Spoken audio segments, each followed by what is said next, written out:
Hey guys, how's it going? My name's Billy and welcome to my YouTube channel. Just going to start off by saying this is my first time doing any sort of videography or film work at all, or editing. So if the quality is not exactly as good as other YouTube channels, don't be surprised at all. But I'm going to do my best to hopefully try and improve it over time and make the channel a little bit better and hopefully a little more quality for people to watch. Like I said, I haven't done anything like this before, so not sure what to expect, but I want to try and make some videos just kind of showing the things that I'm doing and you know, hopefully documenting a little bit of the builds and projects that I'm working on. My current project that I'm working on is my 2007 Charger RT, and I'm putting a Torqstorm Supercharger on it, so it's going to be a pretty fun one. And you know, hopefully this video is a little bit of a break into kind of what the project's like, what the kit looks like, what the car looks like, and kind of gets you guys started on the idea of what's going to be happening here. I plan on pretty much documenting the entire build and putting it on the YouTube channel to show everyone, anybody that's kind of interested in this kit and maybe doing something similar to this. This will give you a pretty good idea of what's involved and what it's going to take to do so. So yeah, so stick around and stay tuned, and we'll talk to you in a bit. Okay guys, so this is my Charger. It's a 2007 RT all-wheel drive, like I was saying. Forgive me for it being a little bit dirty right now. I just drove it down to the drag strip a week ago, and I've had it in the garage since, so haven't had a chance to wash it. But anyway, this is the car. Not a whole lot to say about it, I guess. It's a like I said, I paid $1,500 Canadian for it. I got a pretty good deal on it because I got it from a coworker of mine, and he was the second owner of the car, and I've been bugging him for a very long time that I wanted to acquire it.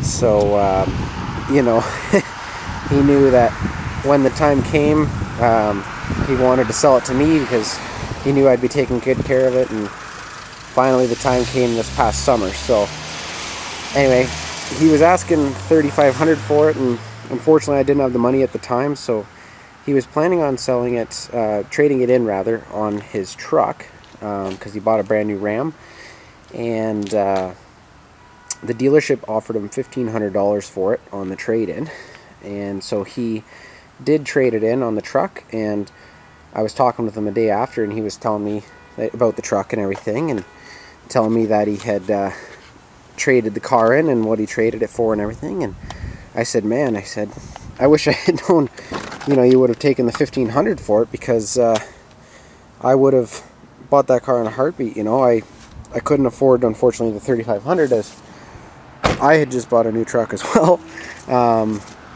But you know, I could have made $1,500 happen for sure, no problem.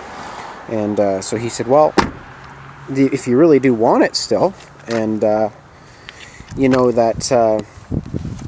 that you can do it for $1,500, I can talk to the dealership and see if they'd be willing to let me keep it for now, because they told him they were just planning on parting it out anyways. And with him being the pretty much original owner of the car, because like I said, I think he owned it since 2008, and it's an 07, he was heartbroken to kind of hear that it was going to the scrap. So I told him, yep, I can make it happen, and he called the dealer, and they said they didn't care either way, so they let him pick it up again and bring it back.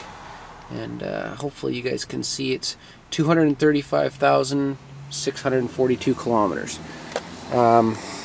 which is roughly 145,000 miles, I guess. The body's pretty good on it. The hood is an aftermarket SRT replica hood, so it doesn't fit very good, and the paint color is way off and it's flat, and that's getting replaced, or at least redone. The front bumper is getting replaced as well. It's kind of chipping, and the paint's just, it just doesn't look right at all. I installed the Daytona lip on it I installed the Eagle Eye projector headlights. Yeah, since I acquired it, I've done a mid-muffler delete, so it's got the middle mufflers in it removed. And like I said, the headlights, the bumper lip, and it's got a Diablo Sport Intune i2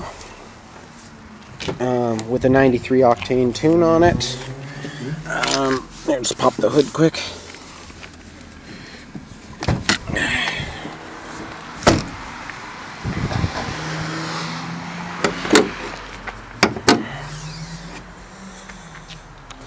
So this is the obviously the 5.7 Hemi. You know, she's not the cleanest. She's definitely seen some mileage and everything else, but it runs good, and that's all that really matters. He had done the K&N intake on the car before I acquired it,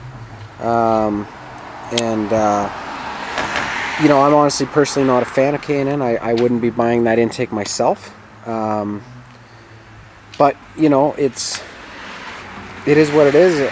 I guess it gets the job done. So anyway, it's got a new cooling system, rad hoses, radiator, all that.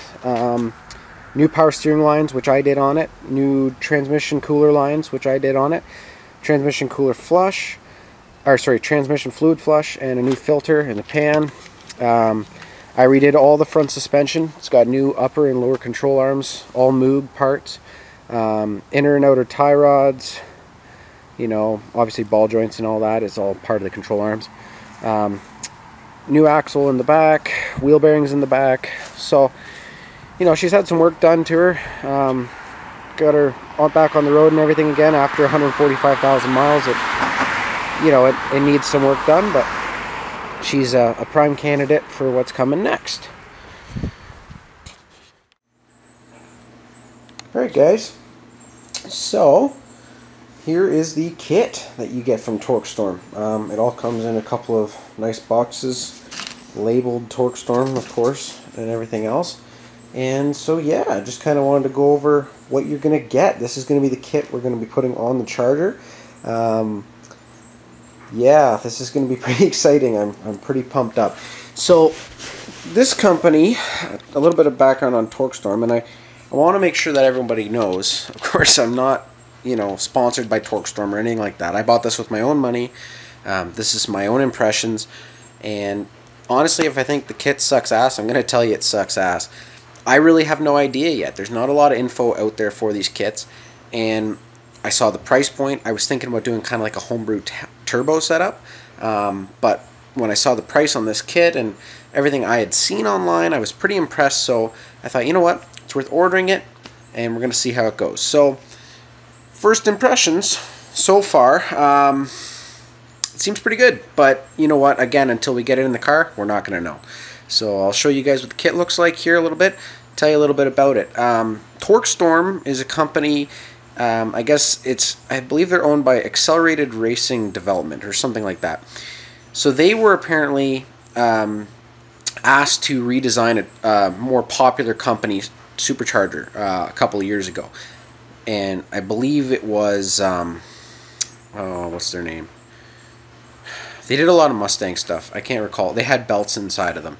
Anyways, they were asked to redo their Supercharger. And basically what happened was the company went belly up while these guys were redoing the Supercharger. So they redesigned it entirely. They got rid of the belts. They went to straight cut gears. Obviously a much more robust design. It's sealed oiling. There's no feed or return lines. All cast housings, everything else. Way better brackets. 8-rib belt drives. The whole 9 yards. It's a much better unit. And so yeah, so it was all improved. The company went belly up, and this company got stuck with the product and nobody paying for the R&D on it. So they decided, hell, we'll just start selling it. So their new name, which of course is hard because everyone's used to the big names in the game, but you know, my thing was when I'm looking at a $1,500 car, how do I justify, and again, I'm Canadian, so it's a little bit different compared to the US prices, but how do I justify spending 10 grand on a name brand bolt-on supercharger kit, or even $7,000 to $8,000 on a tuner style kit, which is basically what this is. This is a little bit more basic than a tuner style kit from, say, Procharger, which would still come with the intercooler, but otherwise, you know, fuel injectors, fuel pump, and tuning is all up to you, the same as it is with a Procharger kit. I've done intercooler setups on cars that I've owned before, so if that needs to happen, not going to be a big deal. I can definitely take care of it. But I'm hoping to run it hot air with water methanol injection and see how that goes first. But we're going to see what happens. So, on to the kit.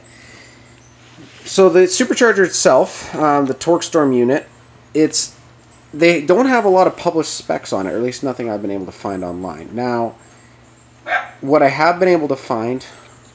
Quiet, Mabel. Freaking wiener dogs. Stop. Anyway, what I have been able to find online on one source was it said that it's 1250 CFM or so, which puts it about the same size as a Procharger P1. Similar, anyways. Torqstorm says it's able to support upwards of 700 horsepower on the Hemi, and with the pulley and everything that comes with it, I should be around 6 to 7 PSI. Plenty for what I'm going for. My goal with this car is 400 all-wheel horsepower. Gonna see what happens. I mean, honestly not sure, but you know what? If it makes those numbers, I don't think that's gonna be hard for me to do at all. We'll see. So, a lot of people, again, don't really realize these are all, here, get it focused again, sorry. These are made in the USA. They're made in Wyoming, Michigan. Everything is all laser etched. It's really beautiful stuff. The quality of this is actually way better than I was expecting, especially at the price point. And again, the price point on this kit, it's $2,800 US. Now, I have a couple editions that I'll show you in a minute.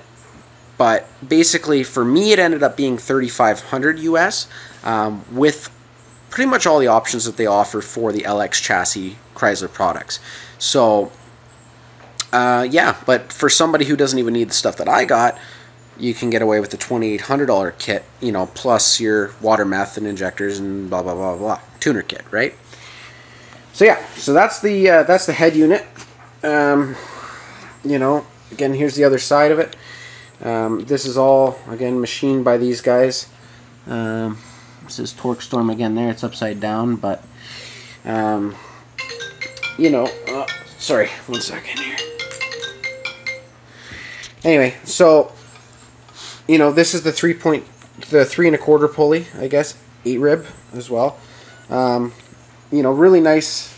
Again, looks like a quality piece. Won't know till it's on there, but pretty excited to get it on there, to say the least. The bracket is a 3/4 inch billet piece. Again, it's just gorgeous. Everything's laser etched, all the part numbers and everything.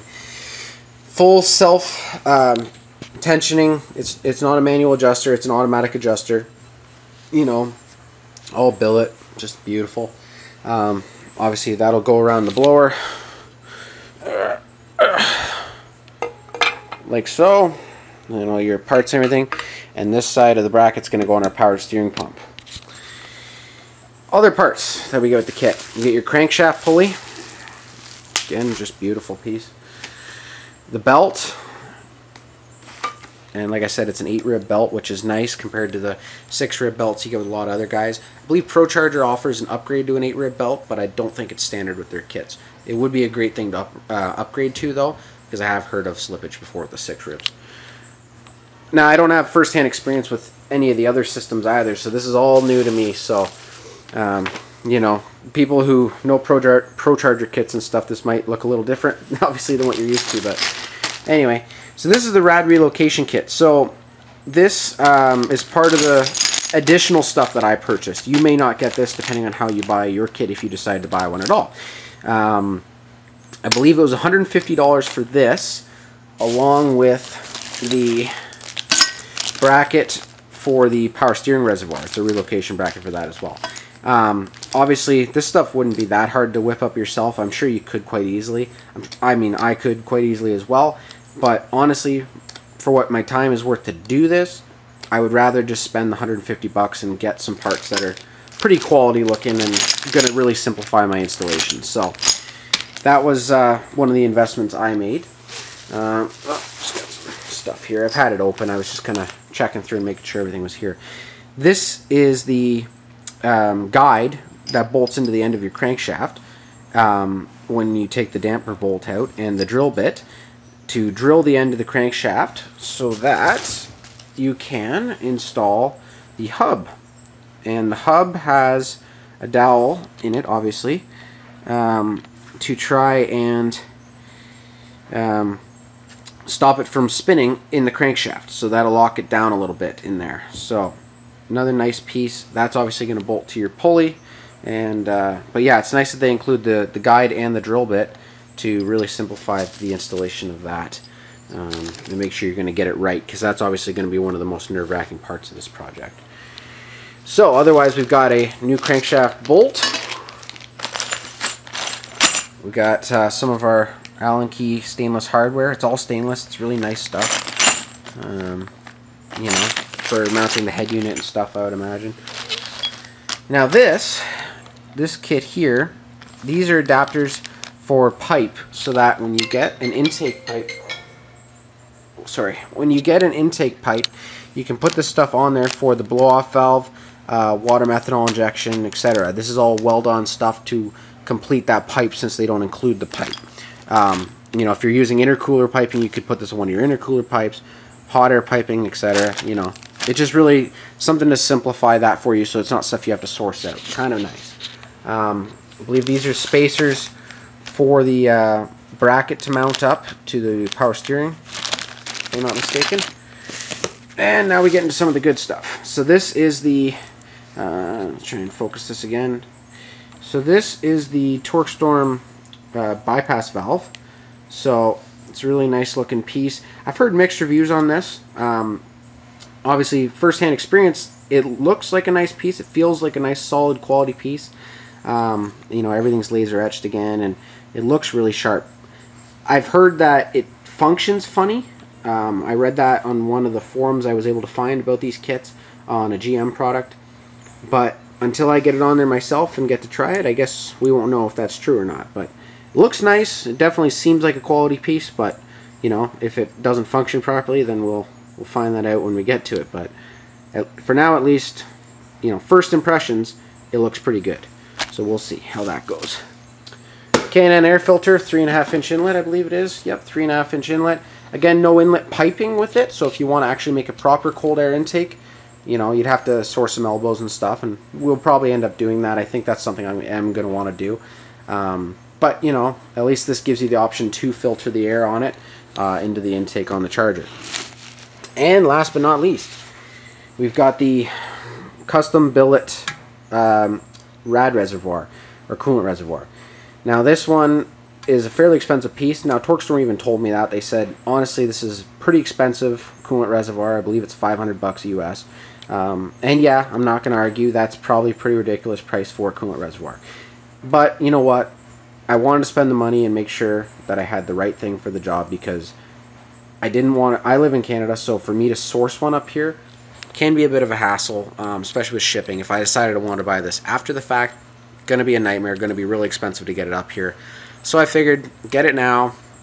I know it's going to work with this supercharger, everything else, the brackets, all that. So I went and I opted for it. Again, something that maybe somebody else wouldn't have to do, but it does seem like a really nice piece as well. So, you know, you're going to use your stock rad cap on it. I do notice they had a little bit of overspray here from the factory, but I mean, that's not a big deal. It's not even, it doesn't even have any sort of feel to it, so it'll still seal fine, I know. All the fittings, I wasn't sure if it would have fittings in it or not, but it does. They're all pipe doped in there, which is great. Again, it's all laser etched. You know, you can feel it. It's really nice looking stuff.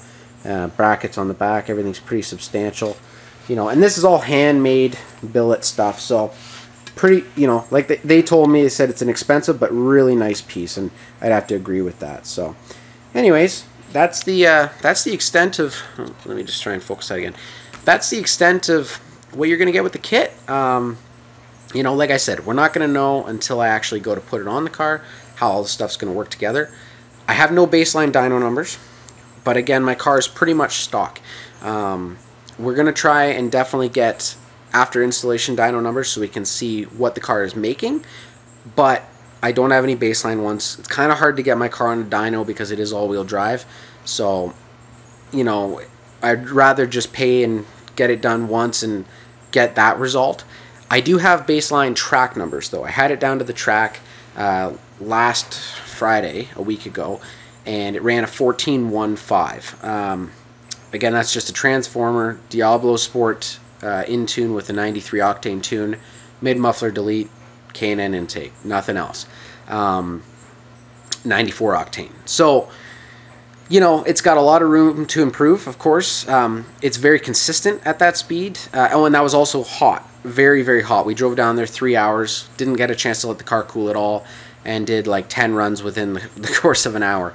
So, note, it was at full operating temperature. You know, we had a pretty good DA. The temperature at the track was fairly cool, but the car was not. So, I'm pretty confident it could have actually broke a 1390 if the car was cold, but anyway, it was very consistent between 14.15 and 14.20.